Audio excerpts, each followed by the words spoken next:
Dalam sejarah umat manusia, terdapat 5 bangsa kuno yang terkenal hidup dalam kemakmuran, namun memiliki perilaku seksual yang dianggap gila dan tidak wajar.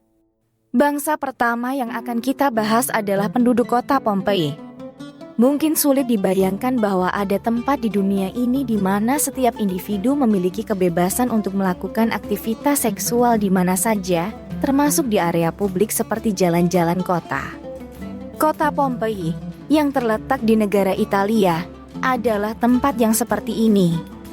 Kota ini terkenal karena liberalitasnya dalam hal seksualitas. Di sini, setiap orang dapat dengan bebas melakukan tindakan-tindakan yang dianggap amoral dengan siapa saja dan kapan saja. Bangunan-bangunan di kota ini bahkan sering digunakan sebagai rumah bordil. Sistem tata kota Pompei yang canggih dan penduduknya yang makmur menjadikan kota ini sebagai destinasi wisata bagi orang-orang kaya yang ingin menyalurkan hasrat seksual mereka. Namun, tragedi menimpa ketika Gunung Vesuvius, yang terletak di utara kota, meletus dengan dahsyat. Penduduk tidak menyadari bahaya yang mengancam dan terlambat untuk melarikan diri, sehingga mereka tertimbun lava dan menjadi batu. Bangsa kedua adalah Romawi kuno. Masyarakat Romawi kuno memiliki kebiasaan-kebiasaan seksual yang dianggap tidak normal.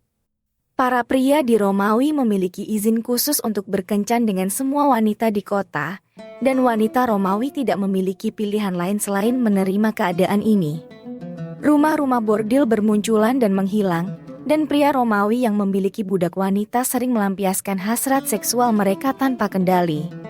Ada juga adat di mana pria yang baru menikah malah menghabiskan malam pertama mereka dengan wanita lain sebagai tanda superioritas.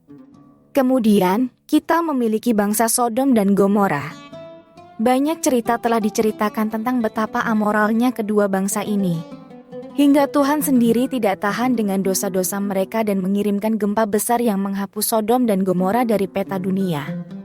Bangsa keempat adalah Mesir kuno. Mesir kuno terkenal dengan kebiasaan seksualnya yang liar dan tidak bermoral. Mereka tidak melakukan aktivitas seksual di tempat umum, namun mereka sering melakukan hubungan seksual dengan anggota keluarga sendiri. Sistem keluarga di Mesir sangat kacau, dan hal ini juga terjadi dalam keluarga kerajaan, di mana seorang raja bisa menikahi adik kandungnya sendiri. Terakhir, kita memiliki India kuno. Meskipun tidak sering dikaitkan dengan perilaku seksual yang liar, India kuno memiliki bukti sejarah tentang hal ini. Buku Kama Sutra, yang dibuat beberapa tahun sebelum Masehi, adalah bukti bahwa aktivitas seksual diajarkan secara terbuka.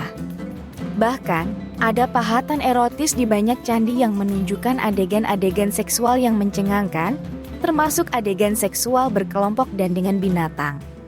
Dengan mengetahui semua ini, kita dapat melihat betapa parahnya perilaku seksual mereka pada masa itu. Sejarah selalu berulang, dan kita dapat melihat perilaku seksual yang dianggap gila ini mulai muncul lagi di zaman modern. Namun, kita harus belajar dari masa lalu dan tidak mengulangi kesalahan yang sama, karena beberapa bangsa yang melakukan dosa-dosa seksual ini telah dihancurkan, seperti Sodom, Gomora, dan Pompei. Ini harus menjadi pelajaran bagi kita semua untuk tidak mengulangi kesalahan yang sama dan menarik kemurkaan Allah Subhanahu wa Ta'ala.